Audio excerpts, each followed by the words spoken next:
geared towards clearing the area of possible hazards to returning evacuees. Things like live ammunition, booby traps, and other explosives that might have been left lying around in the heat of battle. The government is also spending its first tranche of rehabilitation funds to build temporary shelters for Marawi residents. They are still waiting on the approved budget for next year before the formal rehabilitation efforts of the war-torn city could begin.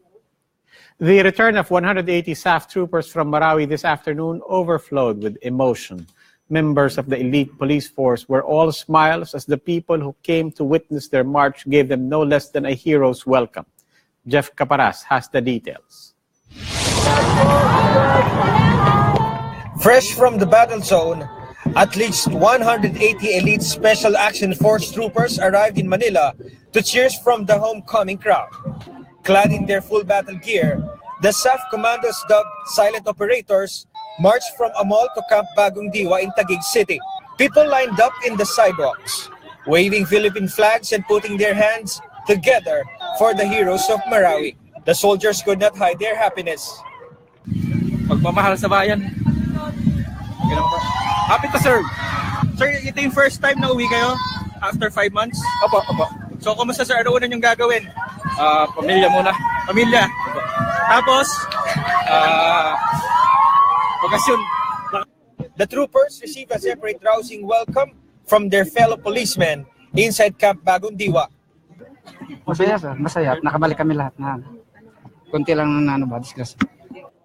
Most, if not all, count themselves lucky they managed to get out alive.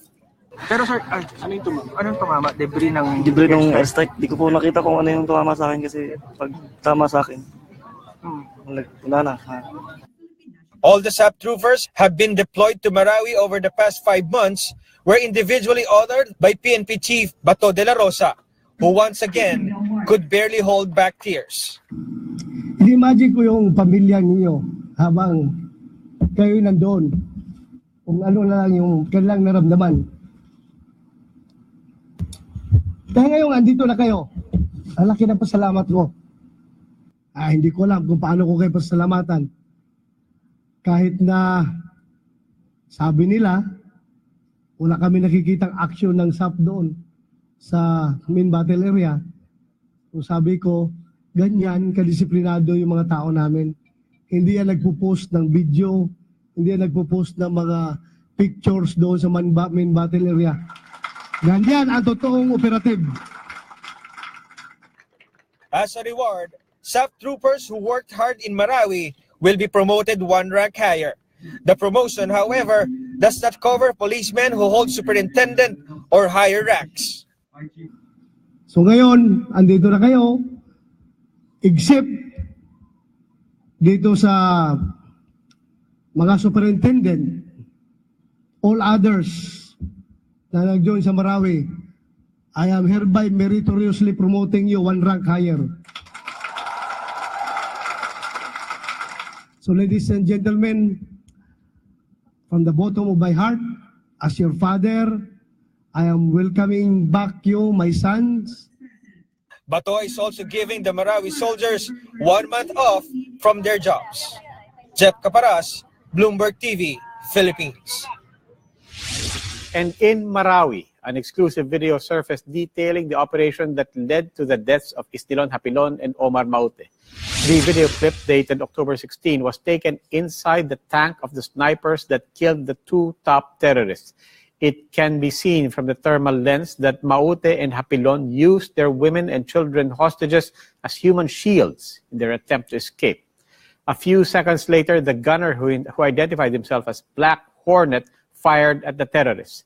Later during that day, the dead bodies of Hapilon and Maute were recovered in the main battle area. Huwag ka nang lumabas, ate! Pagpaumaga ka na lang dyan! Hostage siguro ito ba? Baka pinauna nila yung cancer hostage. Likod ha, likod. Tingnan mo ang likod. Baka may diversionary attack yan. May tao dito. Gusto sir, gusto sa atin yung tira ng water. Step po, may tao dito nag-step. Baka si Hapilon daw itong nakamaan ba? May kaika man.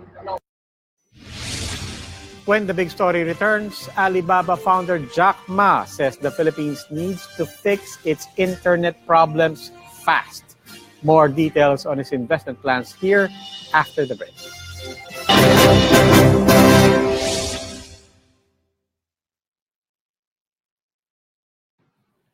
And I told them,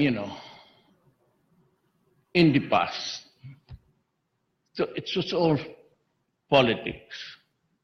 When you're just a mayor, you do not carry the burden of compass and direction for anybody except for your own city. And it is always the votes that would count. But as president now, I carry the burden of governance. And as a democracy, I am here as the president now. And my main or fundamental duty is to protect the people and preserve the Republic of the Philippines. Nothing else would matter. And so I said, I am not a soldier. I am not a policeman. I am here tasked by the people to build a city. Kindly, most kindly, do not destroy the community with your continued depredations. Do not destroy the young people of the community because they are our only assets. But I told the police, now is your time to do the right thing.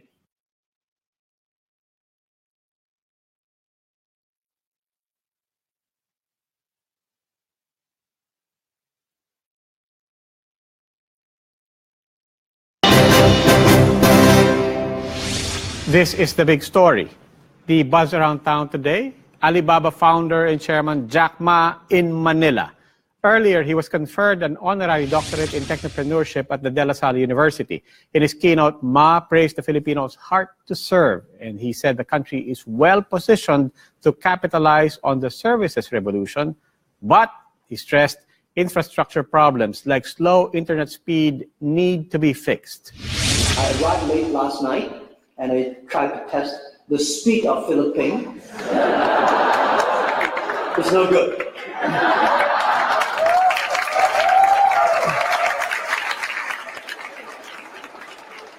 But this is the potential. This is the opportunity. And I encourage that government, entrepreneurs, everybody that we work together to improve the speed and coverage of the internet. If we're not covering the internet, it's going to be worse. Build the marketplaces and now enable every entrepreneur. They can reach the market, any city, anywhere, and not only domestic, but also the world. We should also build an inclusive financing system. Everybody be able to reach the money. We should build up logistics systems that every business can deliver their products anywhere in the world. The internet may be slow here, but China's richest man is happy to keep investing in e-commerce in the Philippines, first in online marketplaces, then in mobile payment systems. Alibaba plowed another $1 billion into Lazada earlier this year to speed up its expansion into Southeast Asia. But Ma says they do not expect to make money in the Philippines through Lazada, at least not initially.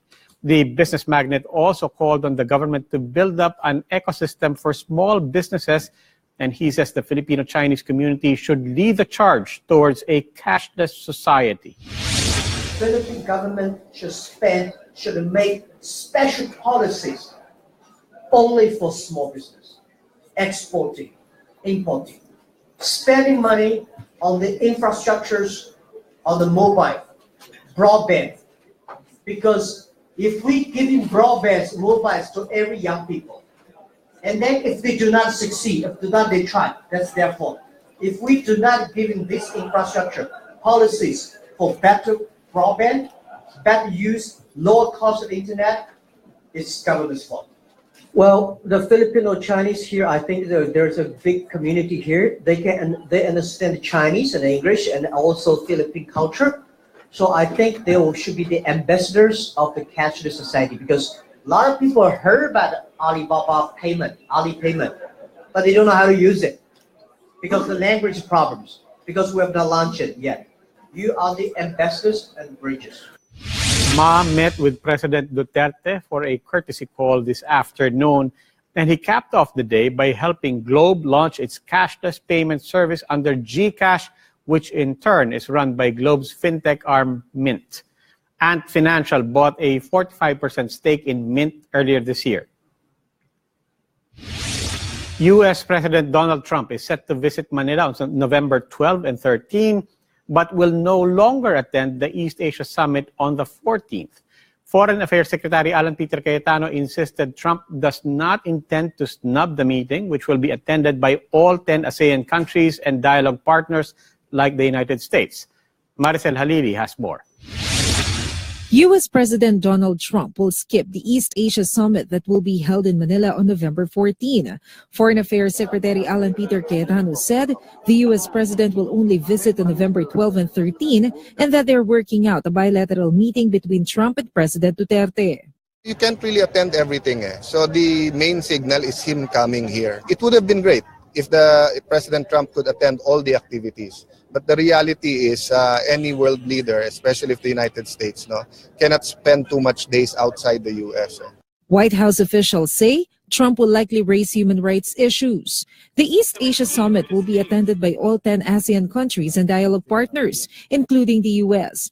The announcement comes after Duterte visited a Russian ship carrying donated military equipment meant for counterterrorism efforts. National Security Advisor Hermogenes Esperon says that warmer relations with Russia won't hurt Manila's ties with the U.S.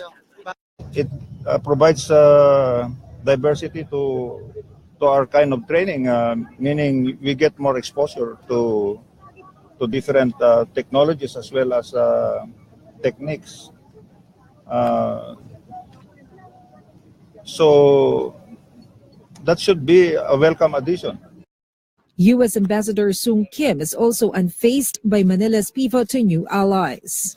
I'm not really threatened by this notion that China and Russia are providing some military equipment to the Philippines.